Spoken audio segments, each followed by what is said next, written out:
Après des siècles de pratiques agricoles et de soins culturaux, l'être humain a façonné ce paysage. Quelles sont aujourd'hui les plantes sauvages qui poussent dans nos champs ? Je cherche ces espèces sauvages qui poussent dans nos champs, ces espèces qu'on a pu appeler les mauvaises herbes des cultures. Ce sont des plantes qui sont arrivées pour beaucoup du Moyen-Orient avec les premiers agriculteurs et ont profité des soins culturaux. Celle que je recherche, c'est l'Adonis goutte de sang. C'est une plante très particulière d'un rouge vif. Voici son histoire.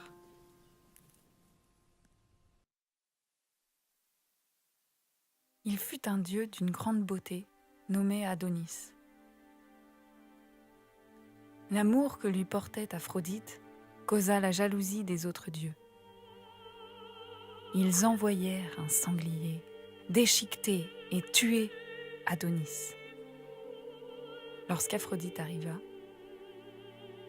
elle transforma son sang en fleurs qui ensemencèrent les champs.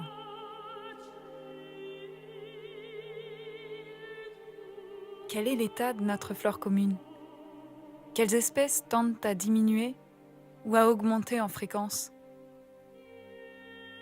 Qu'en est-il de la stabilité des communautés végétales ?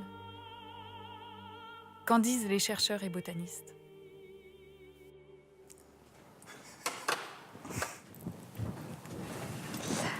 On vient de faire les relevés floristiques à Rézeux et donc on a trouvé ces plantes.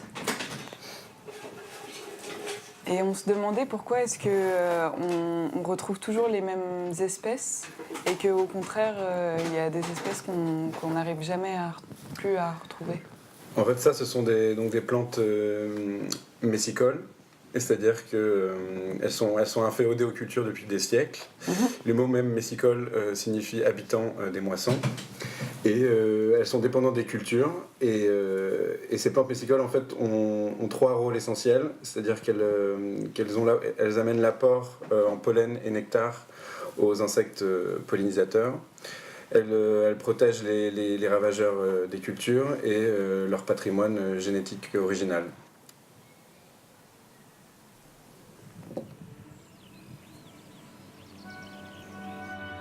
La disparition des plantes messicoles débute au XIXe siècle et s'accentue au XXe siècle avec l'évolution des pratiques agricoles.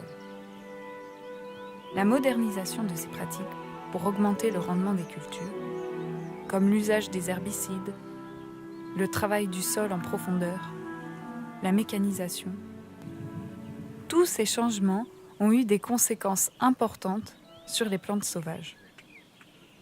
En particulier à cause des activités humaines, des espèces très communes se répandent dans les champs, entraînant la disparition d'espèces plus particulières. Les communautés de plantes de nos moissons deviennent de plus en plus similaires. Les chercheurs ont appelé ce phénomène l'homogénéisation biotique des communautés végétales. L'Adonis goutte de sang fait partie aujourd'hui de ces espèces qui disparaissent en milieu agricole. Il est de plus en plus difficile de l'observer en Île-de-France. Et c'est le cas de combien d'autres plantes de nos champs ?